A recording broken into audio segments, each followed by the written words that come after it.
Olá, pessoal.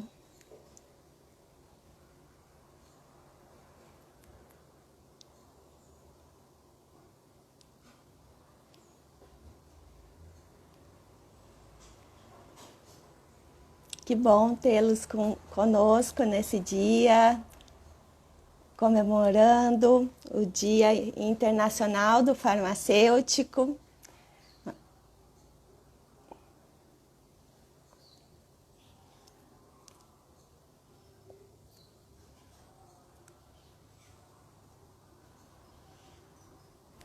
Só aguardar nosso convidado entrar.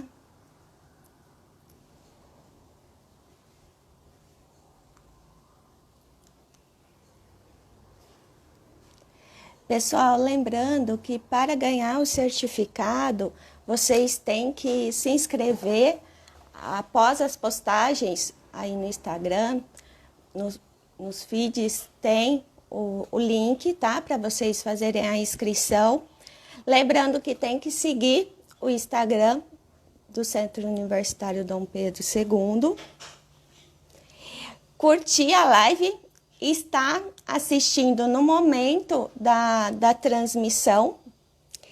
E lembrando que no momento de fazer a inscrição, preencher com todos os dados, porque é com o e-mail que vamos enviar o certificado, tá?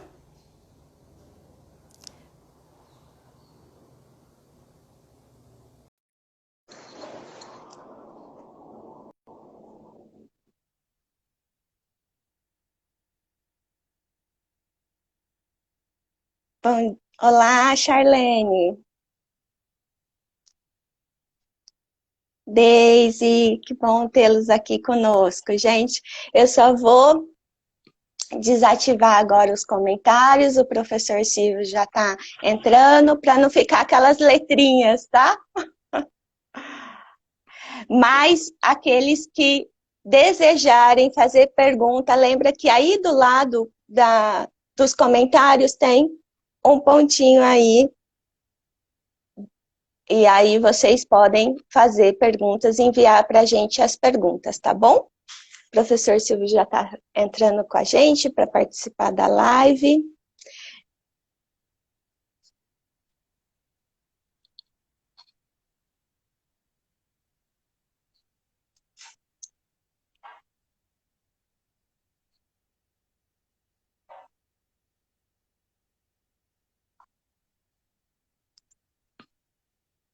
Bom dia, Jussara.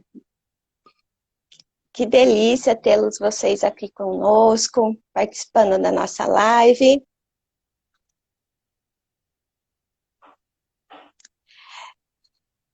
Pessoal, enquanto o professor Silvio conecta com a gente para participar desse momento comemorativo, eu vou apresentando, falando um pouquinho sobre ele, sobre o Dia Internacional do Farmacêutico, sobre esse evento especial que preparamos para vocês, nossos alunos. Então, esse evento, né, foi pensado no Dia Internacional do Farmacêutico. Visto essa vertente, nós estamos trazendo no dia de hoje farmacêuticos que tiveram uma vivência internacional, né? Tiveram uma experiência internacional, participando de projetos, fazendo pós-graduação, e para compartilhar essa experiência com vocês, né? Trazer como eles trilharam a carreira deles, que é nosso tema, trilharam a carreira deles para chegar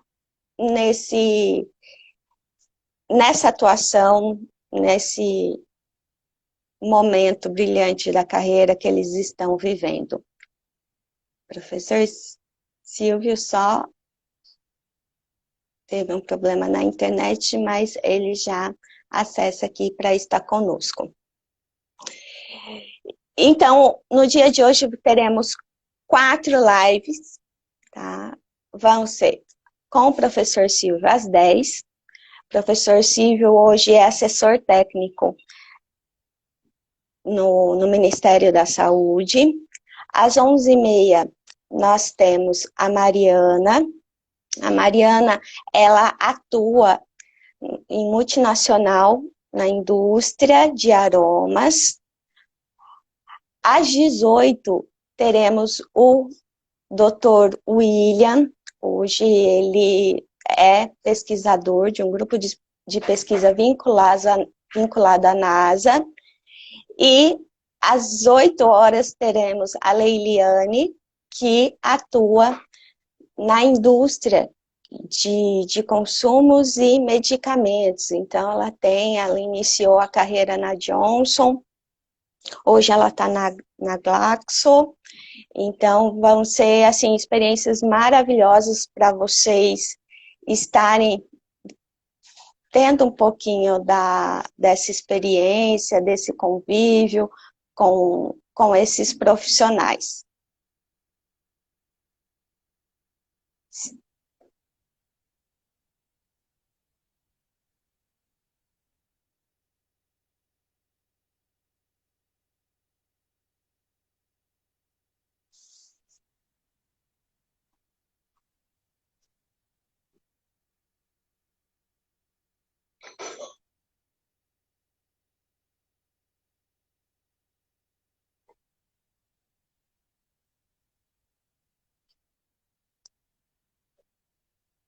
Gente, só estou localizando aqui o professor Silvio.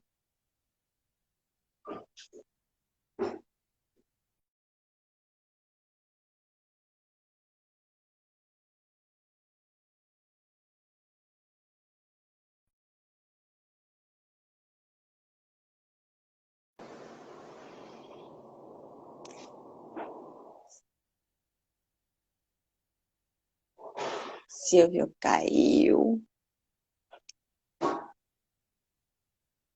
Só mais um momentinho.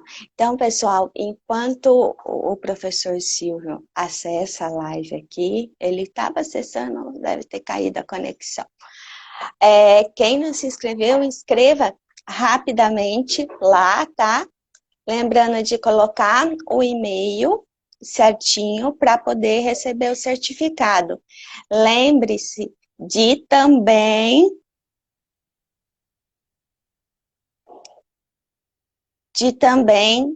curtir a live, acessar a live, permanecer durante 40 minutos na live.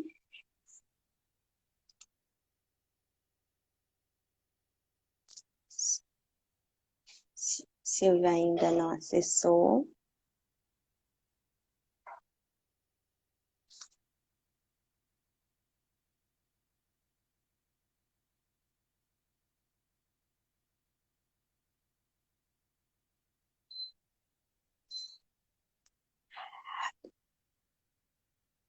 É importante informá-los, pessoal, que o Centro Universitário Dom Pedro II está com live periodicamente, de vários cursos, com vários assuntos interessantes. Então, vale a pena vocês assistirem, né? Porque fica disponível no IGTV. Aqueles que tiverem compromisso no horário das outras lives, poderá acompanhar ou pelo nosso canal no YouTube, ou também no IGTV, que vai ficar disponível para vocês. Lembrando que se assistir posteriormente, não vai ter acesso, tá bom? Não vai ter acesso ao certificado.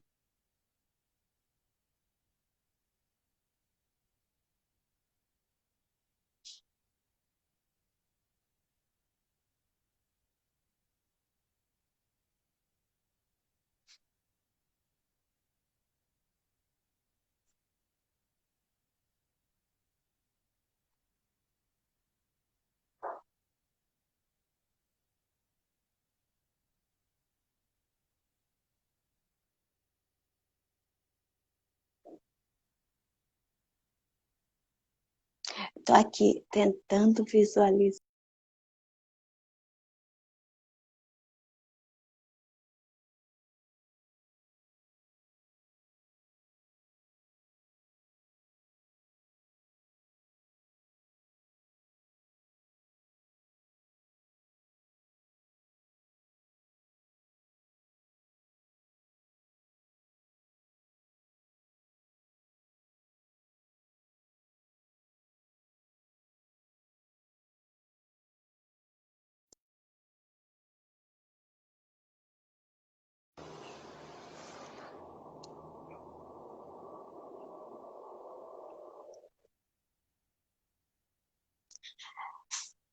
Bom dia, Luan. Bom dia, Maria. 1 hora de live, tá? Simone, que bom tê-la por aqui. Bom dia, Heraldo.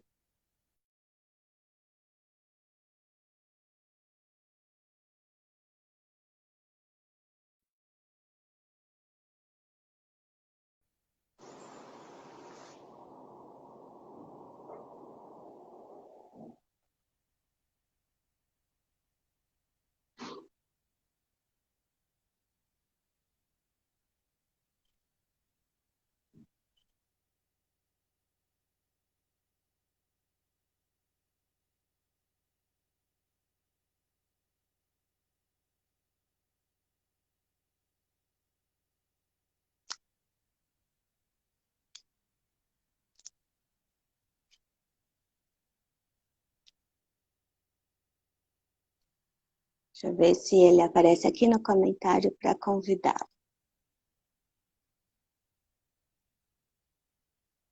Bom dia.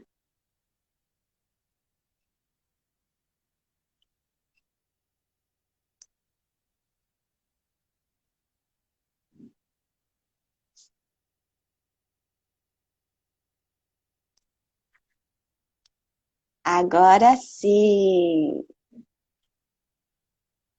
Bom dia, Rafael. Bom dia. Marisângela, que bom tê-la por aqui. Pessoal, eu vou desativar novamente, o professor Silvio já está com a gente. Bem-vindo, professor. Obrigado, Ruth. Obrigado, professora. Bom dia a todos. Eu não estava conseguindo te localizar lá para te chamar para a live. Problemas tecnológicos, Ruth, a gente conhece bem. Bem, pessoal, como eu estava falando até o momento da entrada do professor Silvio, ele é graduado em farmácia pela Faculdade Oswaldo Cruz, ele fez residência em farmácia hospitalar e doutorado em saúde pública na Universidade de Santiago de Compostela. E atualmente é assessor técnico, atuando na coordenação geral vinculado ao Ministério da Saúde.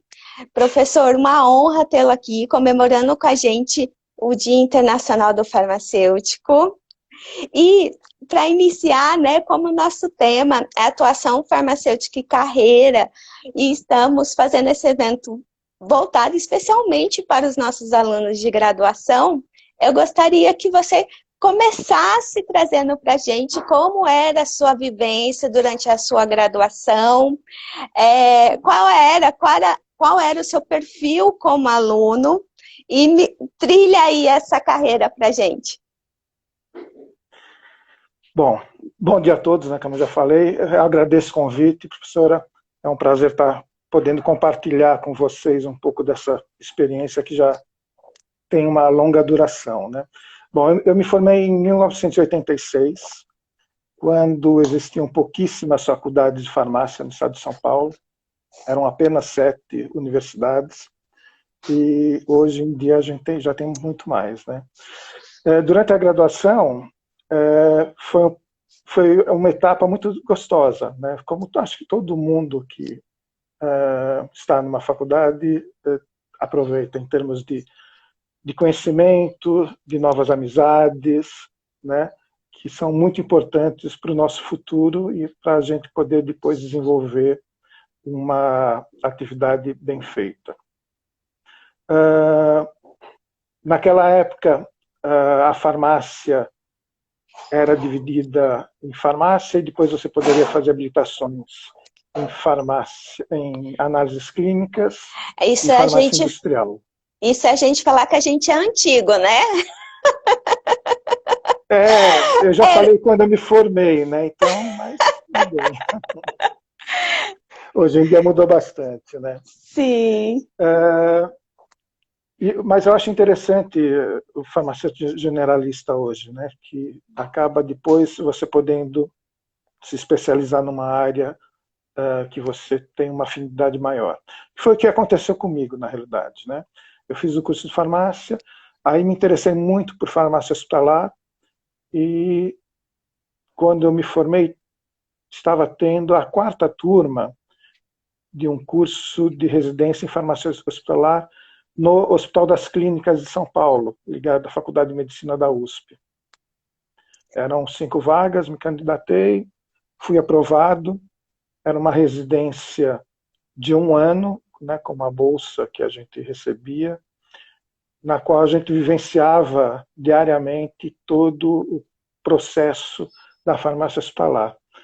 E era no principal hospital do Brasil na época, né? O Instituto do Coração, em 1987, era referência para a América Latina, inclusive para todo o Brasil, não só em cardiologia, em diversas áreas, porque as pessoas acabavam indo para lá para poderem ser tratadas principalmente por infectos, né? Os professores ligados à Universidade de São Paulo. Foi uma experiência extraordinária também, né? Por conta de você estar aprendendo, fazendo, né? A residência tem muito isso, que é fundamental.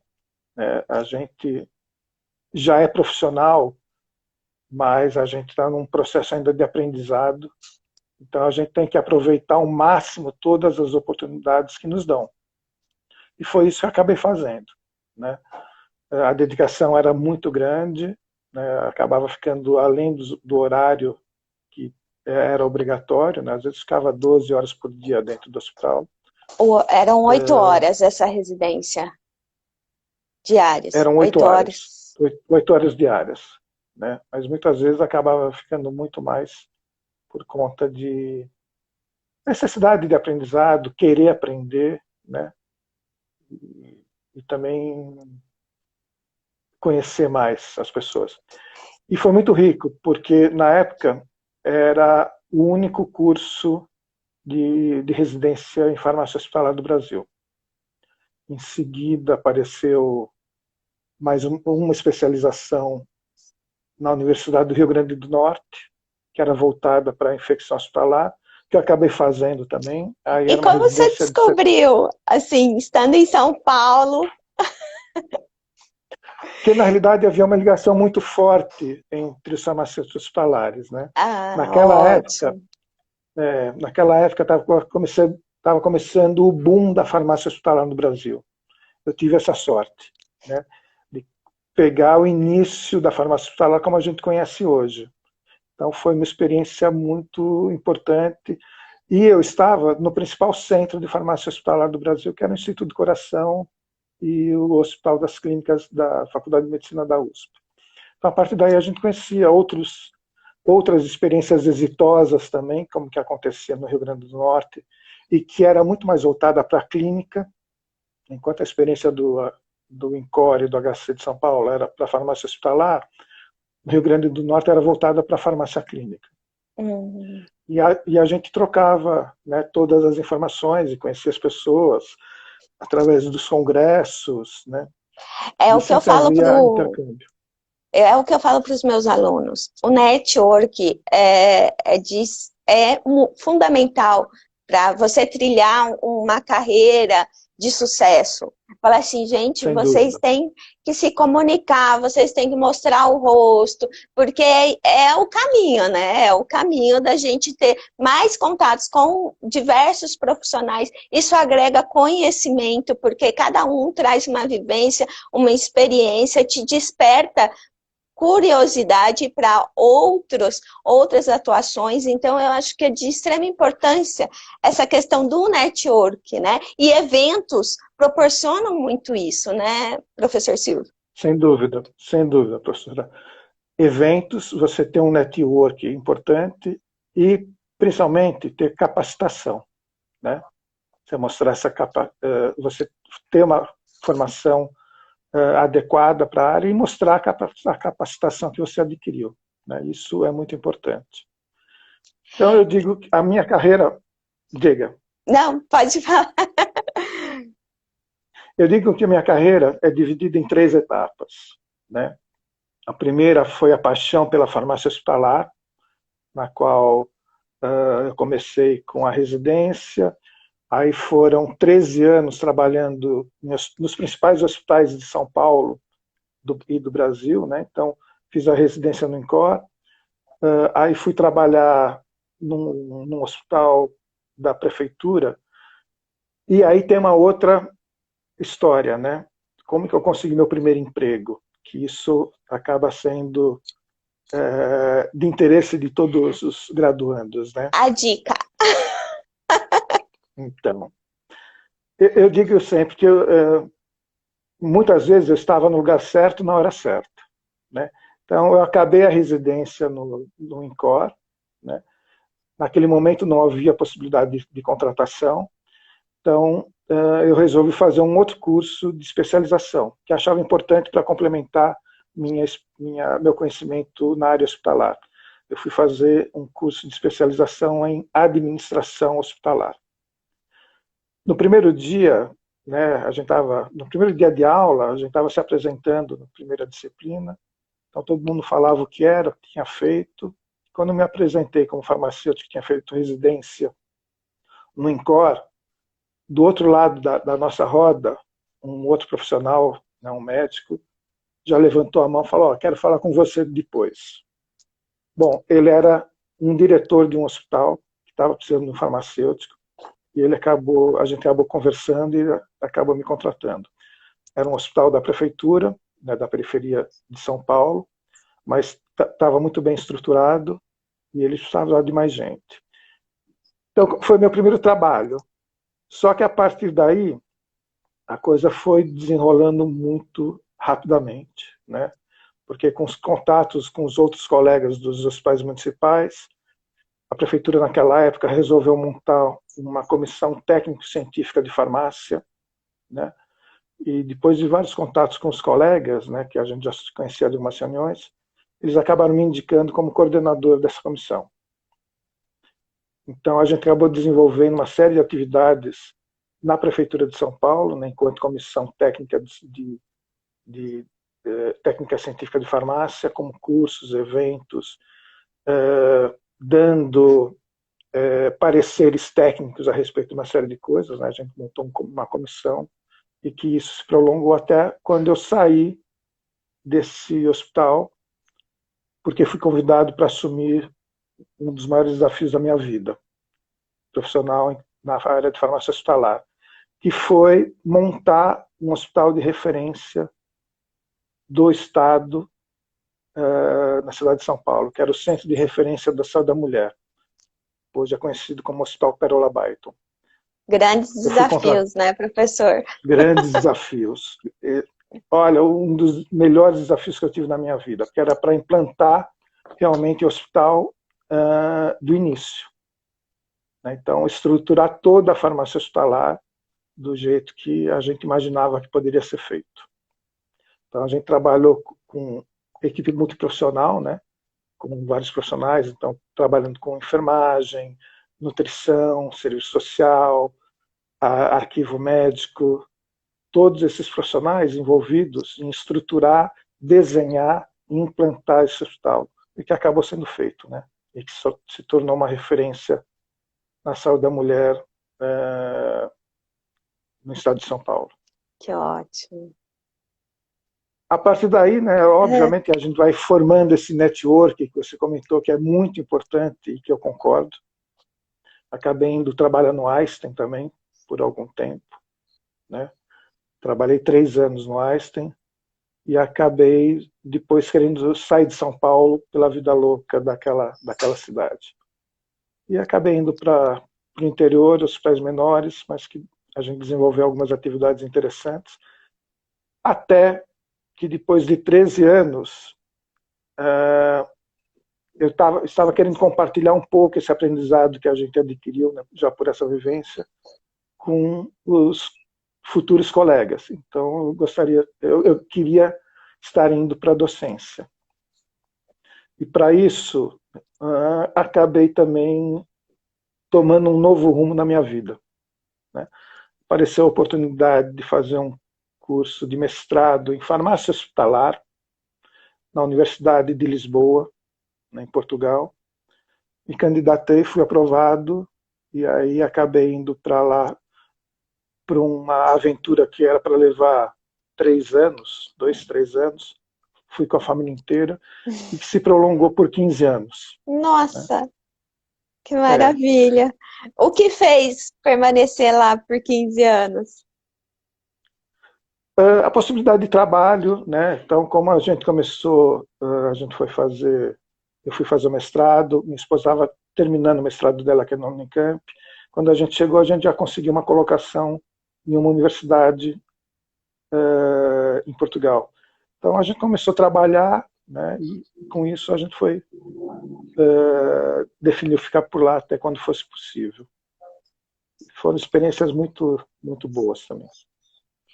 E, Só e, que e aí tem um quais foram as detalhe. dificuldades de estar em outro país? Como foi essa recepção, né? Porque às vezes tem algumas pessoas que moram no exterior que relatam que às vezes, né, não são bem aceitos. Conta pra gente um pouquinho essa experiência.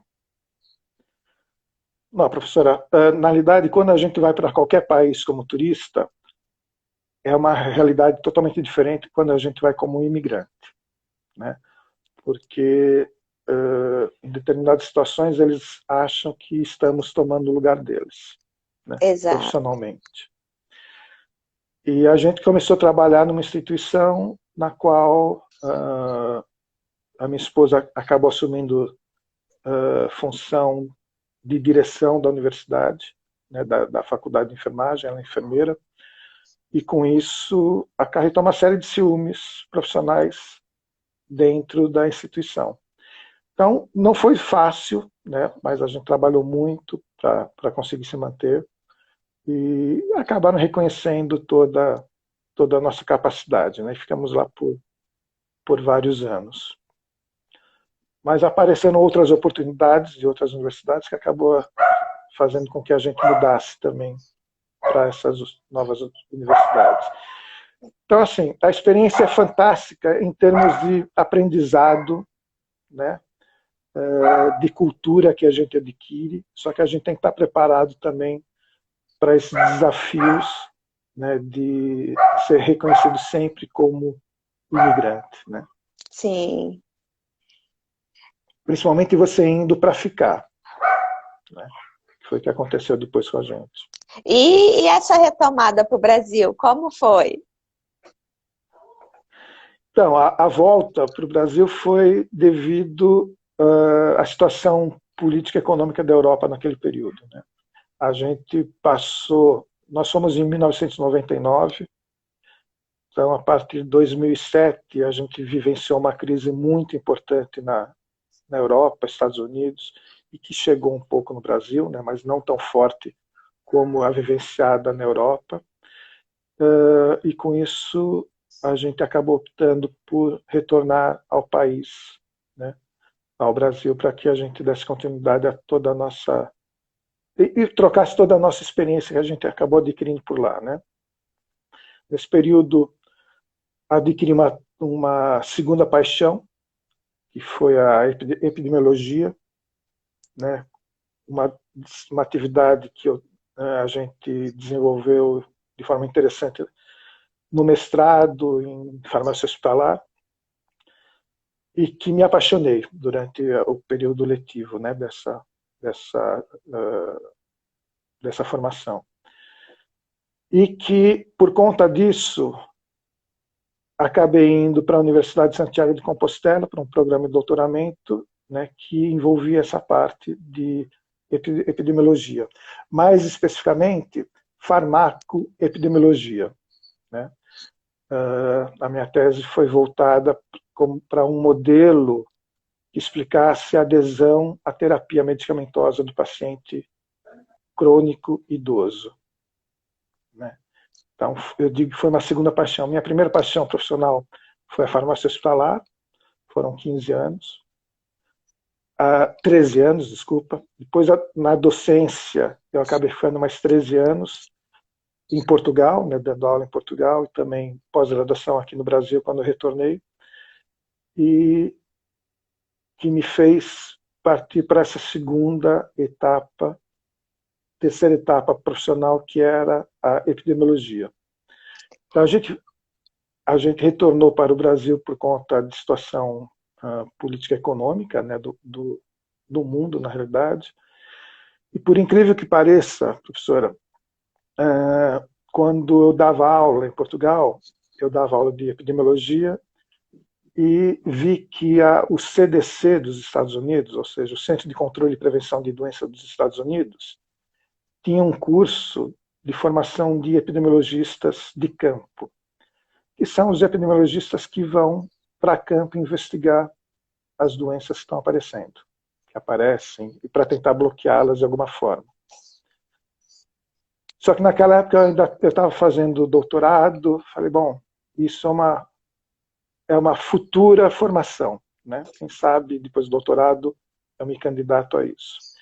Só que as mudanças todas que houveram nos trouxeram de volta para o Brasil. Aí, em 2017, por acaso eu fiquei sabendo que o Brasil tinha esse curso que foi instituído, foi trazido pelo CDC para o Brasil desde 2001. Então eu me candidatei, né, eram mais de 1.000 inscritos. Nossa. A gente passou pela primeira etapa, que era a seleção de currículo. Aí a gente teve uma avaliação de uma semana aqui em Brasília, fechado num hotel, né, com vários observadores, psicólogos avaliando a gente diuturnamente, para 15 vagas. Acabei sendo aprovado para um programa de formação em epidemiologia de campo, voltado para o Sistema Único de Saúde do Brasil, que hoje é chamado de EPSUS. E é um programa de treinamento, né, que é como se fosse uma residência também, a gente aprende fazendo, né? Só que, diferentemente da primeira residência, que eram 8 horas diárias, a gente brinca que o EPSUS tem como norma 24/7. Ou seja, a gente trabalha 24 horas por dia durante 7 dias da semana. Eu diria que não chega a 24 horas por dia, mas às 18 horas a gente chega facilmente, principalmente quando vai para campo, né? Então foi uma outra experiência muito rica. Participei de 8 investigações por esse Brasil. Algumas doenças conhecidas, né, que a gente ia tentar identificar o foco para tentar bloquear, mas também doenças desconhecidas que a gente não sabia o que estava envolvido nisso, né? De forma que a gente pudesse bloquear essa doença para que ela não se alastrasse, né? Esse é um trabalho que, de uma certa forma, é muito desconhecido da população em geral, mas é um trabalho de formiguinha que é muito importante para a saúde pública, né? Com certeza.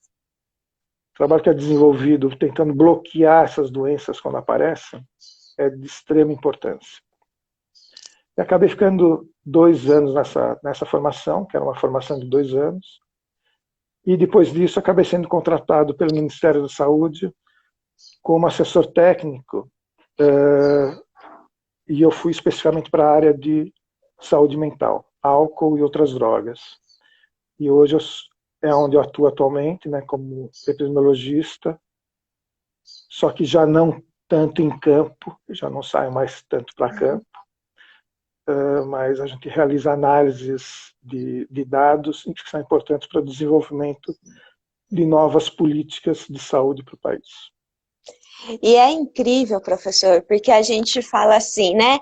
Uma é estar atento às oportunidades, né? Não é só ter network, é sempre buscar aprender mais para você ver, você dar uma volta, assim, né? É como eu falo, eu fiz um turismo de uma forma diferenciada, né? Então, é aproveitar as oportunidades. Você estava lá implantando um hospital de referência de saúde de mulher, imagina se você ficasse focado somente numa área, somente... É se abrir para conhecer mais, ficar atento e desperto para o que o mundo está sim. oferecendo, né? Eu acho que é isso, é não ter medo de se jogar, porque através de um único curso você desperta, assim, né, várias possibilidades aí de oportunidades, de atuação, de conhecimento. Isso é muito rico. Essa sua trajetória é maravilhosa. Exatamente, professor. Por quê?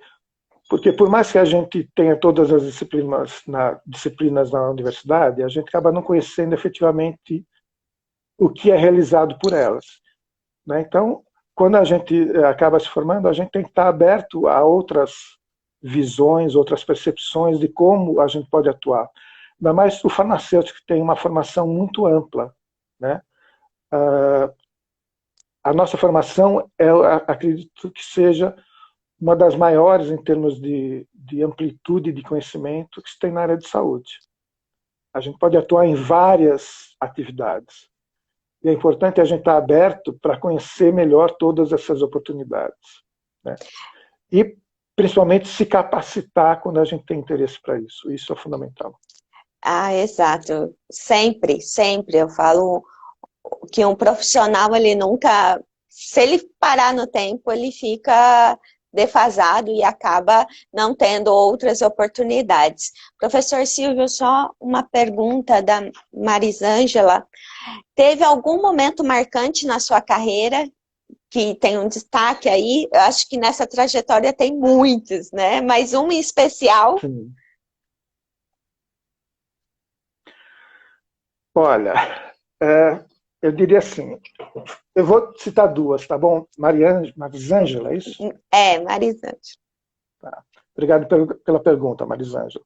Eu vou citar duas. A primeira foi a implantação desse hospital, né, que foi uma experiência muito rica em todos os aspectos, tanto técnico quanto de aprendizado humanitário e de política também, né?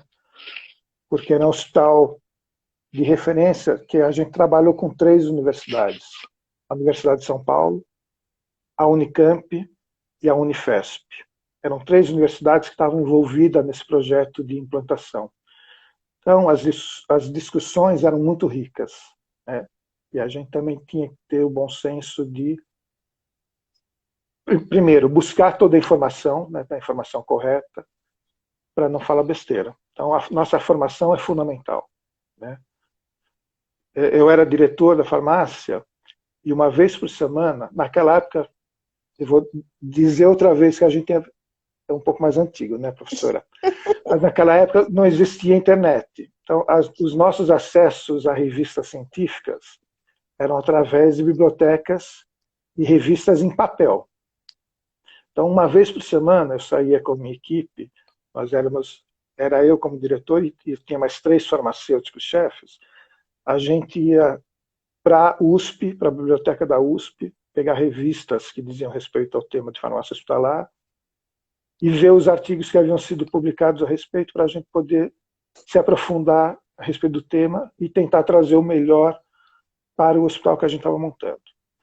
Então, digo, foi uma experiência muito rica, porque foi de grande aprendizado e de capacidade de implantação. E a segunda, que até hoje eu digo sempre, foi durante o meu doutorado, né? No último ano, acabei ficando internamente na universidade como um todo, né?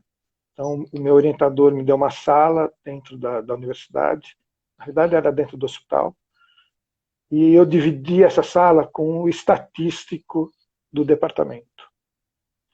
Então, todas as discussões que haviam em relação às pesquisas aconteciam lá, né, com o estatístico. Então, também foi um processo de grande aprendizado. Com certeza. Né, de ouvir, né, naquela época eram, eles são professores doutores, então eram os nossos professores, orientadores, tutores, toda a discussão, né, e poder participar dessas discussões também, opinar, foi de grande aprendizado. Então, foram esses 2 momentos que eu acho que foram muito importantes para a minha vida profissional. Além, óbvio, da graduação, né? Sim. Ô, pessoal, eu só lembrando, dando uma pausa aqui para lembrar vocês que para ter o certificado, vocês têm que estar inscrito, tá? O link está na descrição dos vídeos postados nessa semana sobre os eventos.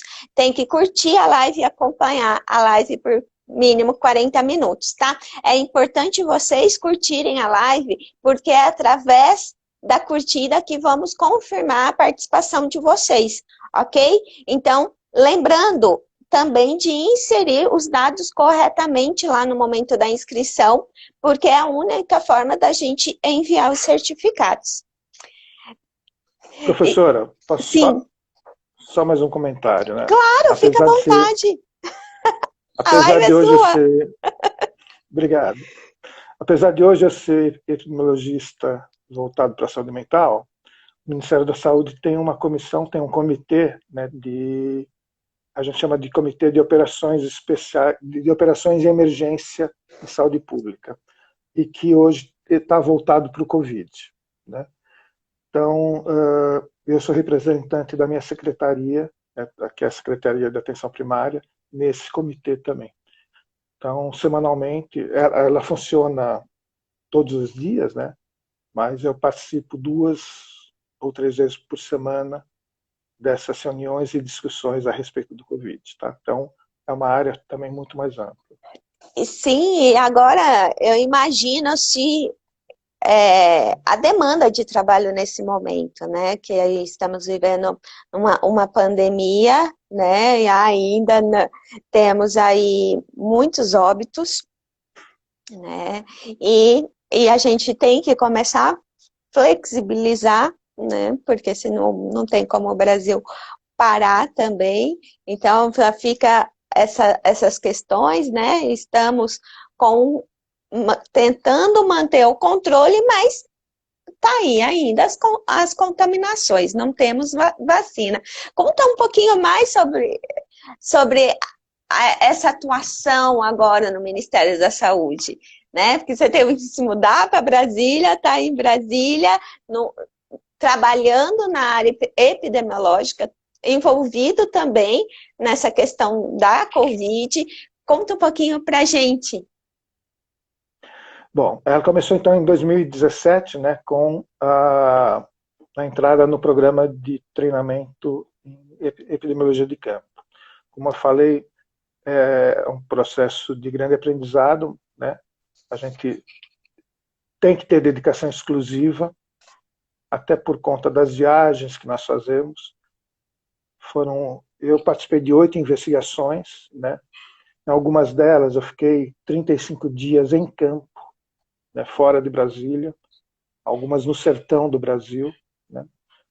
Alguns colegas chegaram a passar 78 dias fora de Brasília, em campo, né, em diversos locais, inclusive aldeias indígenas, porque a gente tem que ir para onde aparece o problema, né?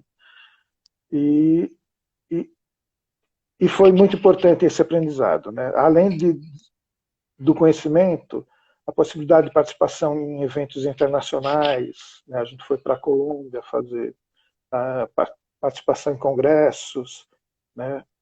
Prêmios que a gente acabou conseguindo também, então isso foi muito importante. E a gente depois, já enquanto assessor, a nossa função é desenvolver políticas de saúde para o Sistema Único de Saúde, né, para o SUS.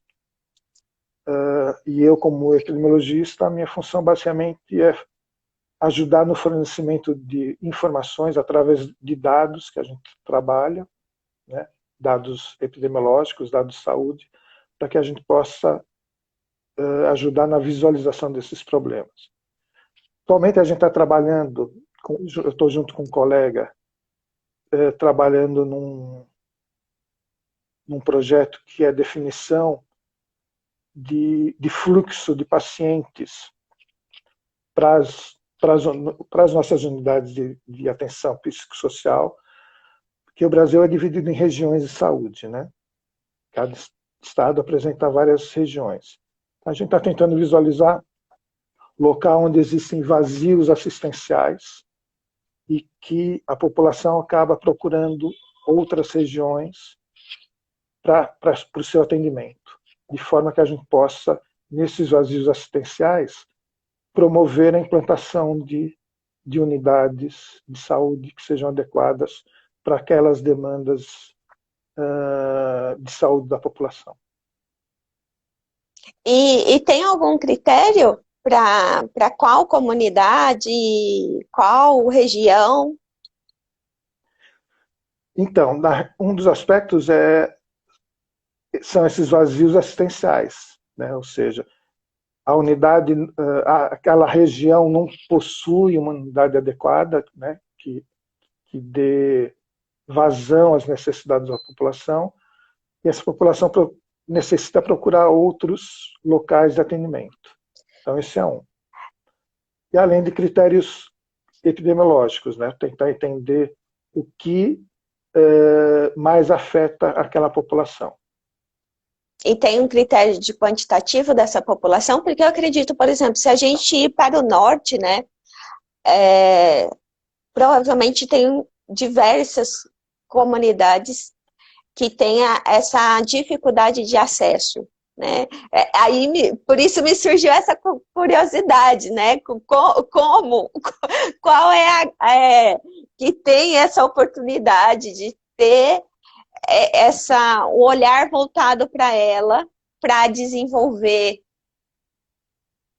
Então, em termos de saúde mental, especificamente, né, as normas atuais definem que tem que ter um determinado número, tem que existir uma unidade de saúde, não um centro de assistência social, do tipo 1 para uma população de 15 mil habitantes. Só que esse é um parâmetro que não é muito adequado, né? Então a gente está tentando entender melhor todas essas demandas, toda essa característica epidemiológica para propor novos parâmetros para implantação dessas unidades. Não adianta nada eu ter o que a gente chama de CAPES 1 num local de 15 mil habitantes, sendo que naquela região a maior demanda é devido ao abuso de álcool, sendo que para abuso de álcool a gente tem um CAPES específico e que, pela política atual, só deve não, mas ele atenderia uma população de acho, 45 mil pessoas. Né? Então, a gente está tentando avaliar se nesses locais não é mais adequado, mesmo sendo uma população pequena, de 15 mil, você tem um CAPES AD que vá, em termos epidemiológicos, atender muito melhor essa população.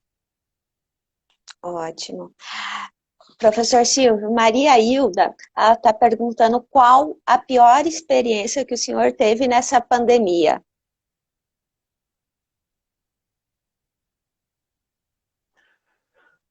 Olha, Maria Hilda, obrigado pela pergunta. Eu acho que a pior experiência é ver o número de mortes aumentando dia a dia.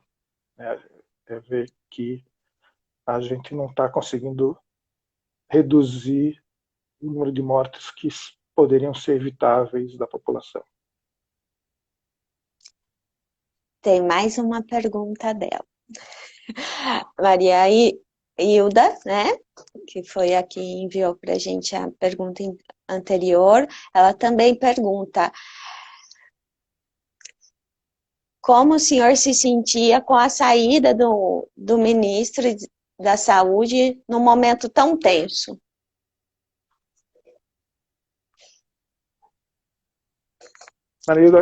Na realidade, essas são questões políticas que fogem ao nosso controle, né? Enquanto técnicos. Essas situações são definidas a nível de alto escalão. A gente até pode ter a nossa posição, mas enquanto funcionários, que a gente até pode conversar, criticar, discutir internamente. Mas enquanto funcionários, a gente não pode discutir isso de forma que não seja ética externamente, tá bem? Eu, Qualquer mudança, qualquer troca, né, vem causar aí essa é uma quebra de pensamento, de condução, mas tem questões que são inevitáveis acontecer uma troca aí, né? Acho que todo gestor não pensa na melhora e às vezes é necessário realizar uma troca, né? Então, sim, na realidade são cargos de confiança, né? Cargos que ninguém tem o domínio a não ser a pessoa que colocou esse gestor lá. Então não cabe a gente, nesse momento, questionar, né? A gente passou por essas mudanças e teve que dar continuidade ao trabalho que o novo gestor achava que era da melhor forma. e assim, dessa trajetória toda, professor Silva, qual foi a mais difícil, que você falou assim, nossa, aquela assim que fica um centímetro para desistir, mas você fala assim, não, vamos lá, vamos persistir. Qual que foi? Qual uma experiência, um momento? Eu acho que nenhuma, professora. Eu acho que todas as experiências são ricas e que nos trazem algum aprendizado, né? Eu tenho uma postura que quando eu estou envolvido profissionalmente em alguma atividade e a gente tem que apresentar algum resultado, a gente tem que ir até o final e apresentar o resultado da melhor forma possível, né? Pode não ser o resultado ótimo, né? Por uma série de circunstâncias. Pode não ser o resultado que a gente quisesse ter obtido naquele momento, né? Mas a gente tem que ir até o fim. Então eu não vejo, não lembro de nenhuma situação que eu quis assim, olha, estou de saco cheio, quero sair, né? Porque nós somos profissionais, a gente tem que dar respostas ao que nos foi solicitado. Principalmente sendo profissional de saúde, é importante a gente dar resposta para a população, que é o nosso foco, na realidade. Sim, e bem lembrado, profissional da área de saúde, né? Então a gente tem uma formação voltada para o outro, para o outro. Eu sempre digo isso, a gente já é iluminado por ter escolhido essa área, né, que é Sim. tão importante para a população. Visto isso, eu gostaria de saber dessa toda a sua carreira, qual momento você falou assim, que orgulho de ser farmacêutico? Teve vários, com certeza, mas qual um que você falou, ficou assim, cheio de orgulho, de felicidade, de ter proporcionado uma melhora para diversas vidas, para uma vida específica? Qual que foi? É, eu acho que todas elas, né, sempre me coloquei como farmacêutico e desde o início, né, montando os hospitais, trabalhando de forma a estruturar um hospital adequado e no que a gente acreditava ser o melhor, né? E como eu falei, esse hospital foi em 88, 89. A gente estava trazendo experiências, né, que não existiam no Brasil, mas que existiam já fora, né? Então, trazer experiências externas que a gente na época estava conseguindo implantar. Mesmo agora, enquanto epidemiologista, o papel do farmacêutico é fundamental, né? Infelizmente, ainda são poucos os farmacêuticos que atuam em epidemiologia, né? Então, eu acho que todos os momentos assim foram muito importantes e que, se não fosse a graduação em farmácia, eu não conseguiria ter realizado. Porque tem um outro aspecto, né, professora, que é o seguinte: como foi dito, o curso de farmácia é uma formação muito ampla em diversas áreas. E com isso a gente consegue discutir mais amplamente do que outros profissionais. A gente tem uma visão muito ampla da saúde, né? Se a gente se capacitar bem, a gente discute facilmente com todos os profissionais de saúde envolvidos em alguma área de atuação.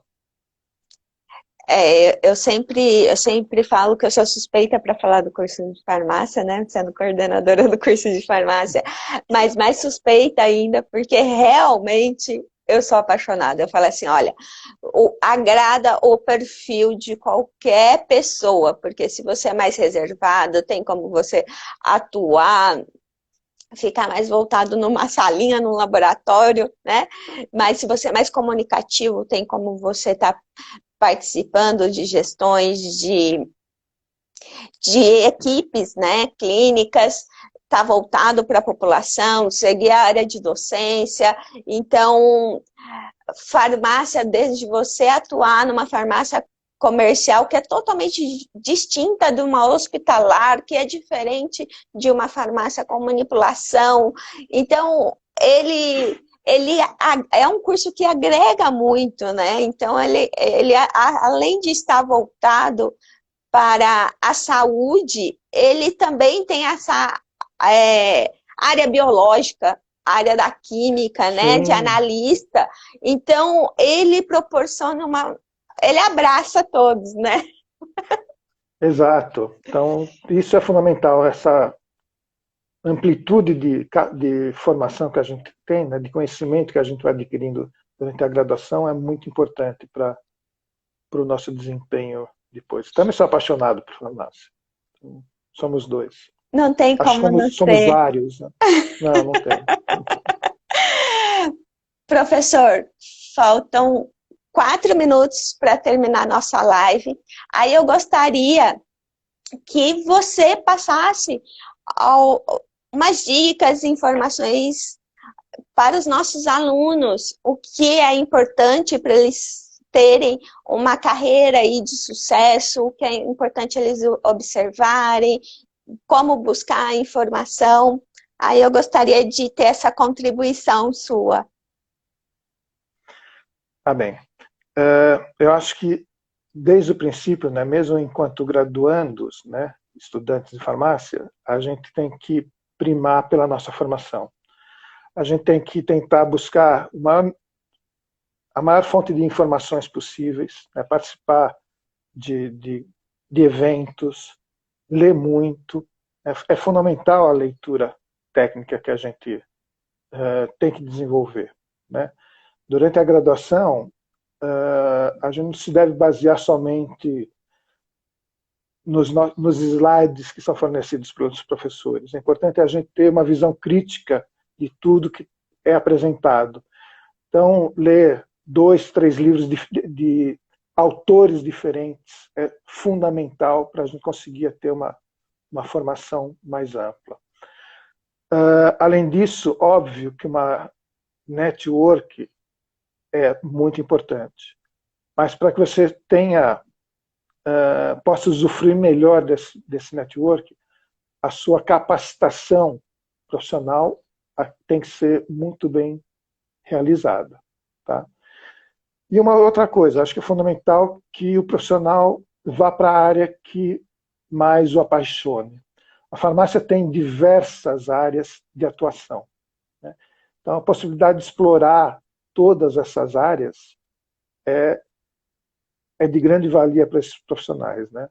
Basta ver a minha experiência. Eu disse que eu tive 2 grandes paixões, farmácia hospitalar e depois epidemiologia.